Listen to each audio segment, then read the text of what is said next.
Ringo Madlingos. Thank you, Remy. Ladies and gentlemen, thank you very much. I'm so honored to be here.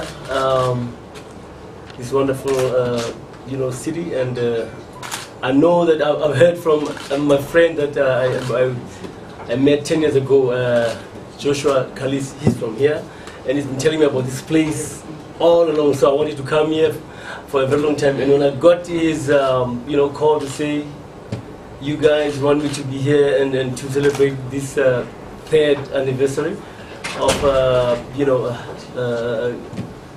Kigali's Jazz Junction, I was excited because I knew that I was coming here and to see this most beautiful place in Africa and the cleanest place in Africa, and I'm very glad, and I know that I will do my best. That's me. Thank you for having me. Thank you, Ringo. In African culture, it's not a welcome to start with the father before the son. So I'll take it from Alan. Just to add on that, baby, I have a very different interpretation of jazz. From learning and knowing how jazz came up to be, jazz in Congo Square in North America, when the slaves were working, and every time they have a break, so the white masters would call them to get together, just play the jazz, just more like nonsensical kind of music for us, just jump around, do something, play, So basically, at first, jazz was like, improvisation. Yeah, just improvise, do something for us, entertain us as your masters. Now, remember those slaves were coming from all over Africa, and they got together, so they were influencing one another. And that's jazz. We can actually change it. Like now, this junction is to get all the music together as we are. We come up and reflect who we are, because music is the soul, the cornerstone of who we are as Africans. And I don't think there is anywhere else music comes from except from Africa. In fact, everything comes from Africa. So. We have to know that this music, this jazz thing, is a combination of all of us, which is just jazz. When you look at us here, you see jazz. Look at yourself, you see jazz, but not in that negative form that those white guys saw in us. But the unity that we have through our music and all that. So definitely. We walk jazz, we talk jazz, we dance jazz, because our dance combines everything, People from the top, they use the head. As you come down Africa, Congo, they use until south where the legs. So that's how it is. So we're just jazz. Yeah. So there is no what do you call this separation? Limitations. Jazz, music is jazz, that's all. All right. There was a question about the singing. Yeah, we usually reach out to all artists, and we give them our program and our intentions to host them on the platform. We've been in negotiation with the Bebe Cult manager for the last 2 years. He didn't tell you, okay? And it's just like, he's my witness. And he attends every jazz junction, and he takes pictures. I don't know whether he sends them to the manager in Kampala or so, but we've been talking and talking and talking. Likewise, we are talking to so many international jazz and pop artists who we feel that have a stage package to give to come there. So the dialogue with the artist is always ongoing as long as Jazz Junction. So now, who really jumps onto the platform there and then, that is now up to the management. You understand? If they say we are on, deal done, we're coming to Kigali, fine.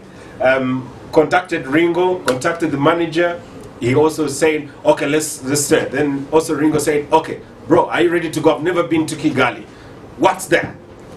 Let's go. You understand? He comes on. The same with Baby Cool. You understand? Afterwards, he said, okay, I'm going to Israel. What day did you say again? Okay, I'm coming there. So it's a dialogue that you usually have that is that's continuing. Right now, we're going to be back in September after we're taking a break. Of course, we just have one show, The Legends Alive with Chaka Chaka, next month, but we're taking a break until September. Now, in September, we've already engaged like 6 artists. Now, who jumps on that platform really is something that you can determine with the management and all that, and that's how artists are. They are really on demand everywhere, so it's about, they look at the opportunity, they look at what you're giving, they look at the audience. There's a lot to decide. So maybe it's not Simi's time to be in Rwanda, so I cannot even comment on that. When time comes, she will. If the opportunity goes, well, good for her. Yeah, Remy, there's a guy that asked the question, what is it that we are to give to you know, local artists and all that? You know, on my side, I'll be having to do workshops, you know, where we not only talk about the music itself, but we talk about the brand that Baby Cool was talking about, where, you know, how to interact with other artists. You know, it's not that easy that if I call him and say, man, I wanna do something with you, and then you know, if he says no, I understand why, because he's still trying to find out about my brand, if they're going to have that synergy. You know, all those things we need to know as artists before anything else, because what is mostly a problem with us as artists is to want to just jump on stage and have fun and forget about the intellectual property that is our music, just about anything else, you know. So if we impart that information with each other, you know, how to do it and how to create music, not necessarily, you know, what chords to put, but how you interpret it, you know, your emotions, put them down into rhythms and you know, melodies and all that. So we can do that. We can talk about those things, and by so doing, we build one another, and yeah, come up with a better jazz nation. The first question will go to Mr. Ringo. You're welcome. In line with your career as somebody who has cemented the African music industry as well, then right from South Africa, what would you advise? There's a bridge. We have the new generation artists, and we have you who are there. And how do you keep your music relevant? Because even the young artists have to stay relevant as you did. So yeah. What do you advise? First of all, the content of the music that I'm doing is universal. Love, unity, brotherhood, you know, sisterhood and all that. Whether you understand the language or not, but you feel the emotion within the music. And another thing is to work with younger artists, because as Baby Cool, you know, said, that it doesn't matter, age doesn't matter, but you know, you get the inspiration from the person that is focused. If a young guy is very focused and he or she knows what they want, you can feel it in their music, and you get close to those people and you work with them, you know, get the feel of how they hear music from their level, and you mix it with your experience, and you stay afloat, you know, and you become relevant. I guess that's how it would be, you know. I used to sing in English, most of my songs actually, until I met Chris Blackwell, Bob Marley's producer in Johannesburg, and when I met him, you know, I took all my tapes. You know, at that time it was, no, these tapes. I took them all and put them in a small plastic bag, and then I played all the tapes. You know, while he was busy sitting there as if, you know, I thought he was not listening talking to his people and all that, bodyguards and all that. While I'm sitting there, I'm sweating. I'm like, this guy is not listening to me. And after an hour, so the tapes were gone. And he said, is that fine? Is that right? I said, yes.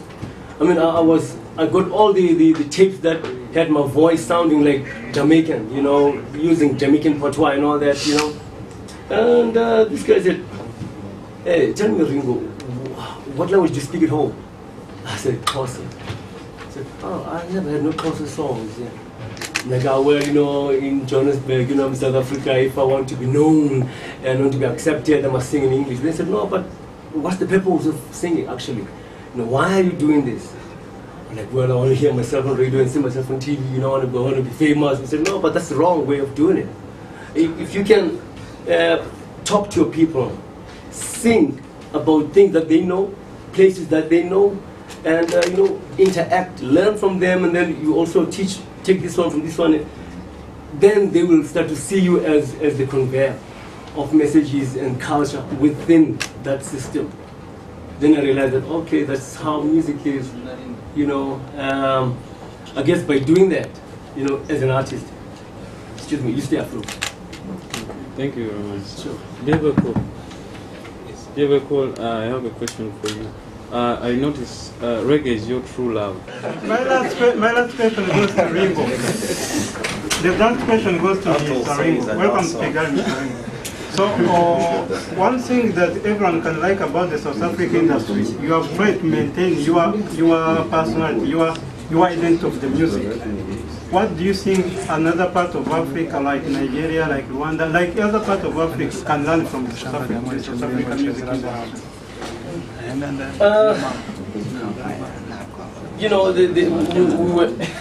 We were lucky that we were ruled by a lot of Western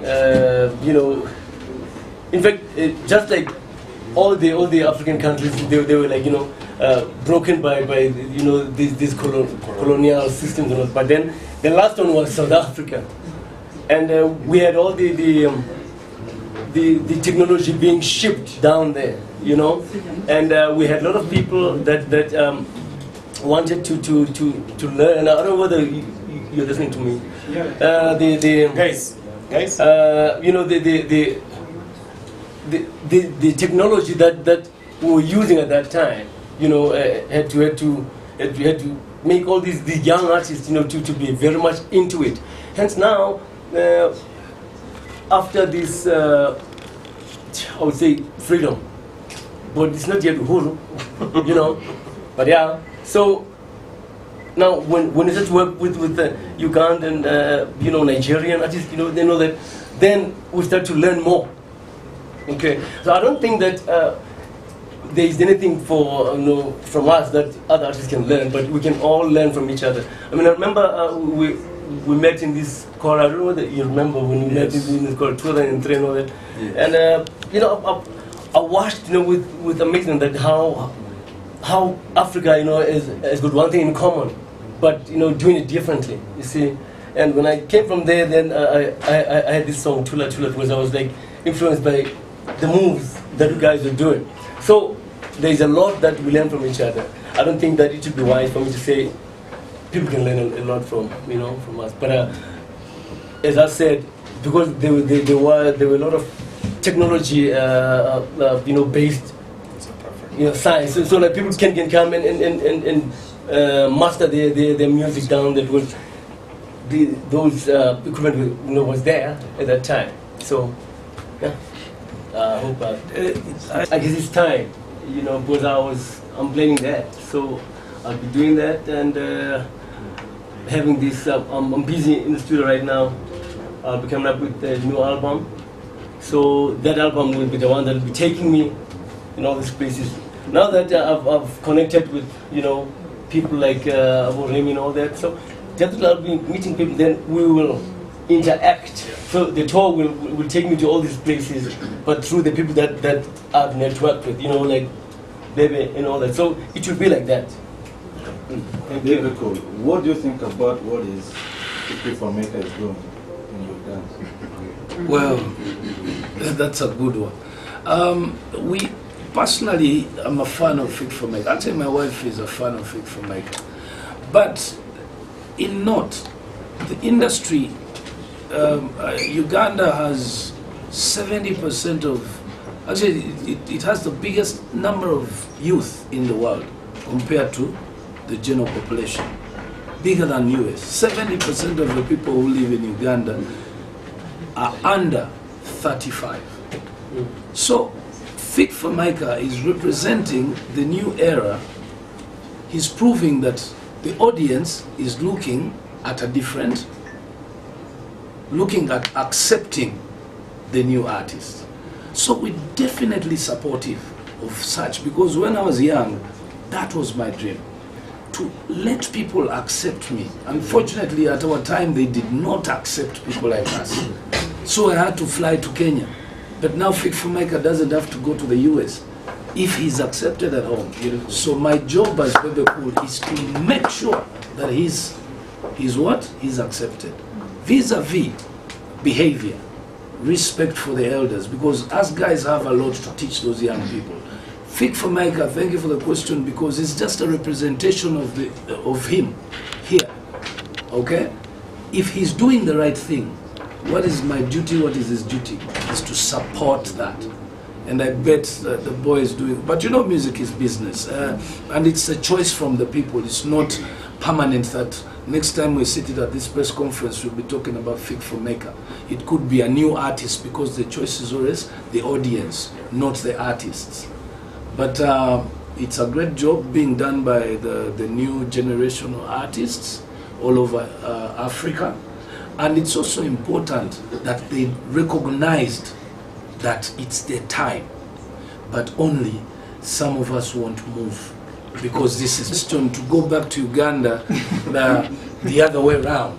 That, okay, Bebe Cool has accepted. No, this is my business. This is where I feed these young men and women. And it's very important for you to beat me off my stage. If you don't, I'm going to keep on kicking your butt. Okay? So it's a good competition, and I think it will help Africa to move even higher when it comes to the music industry.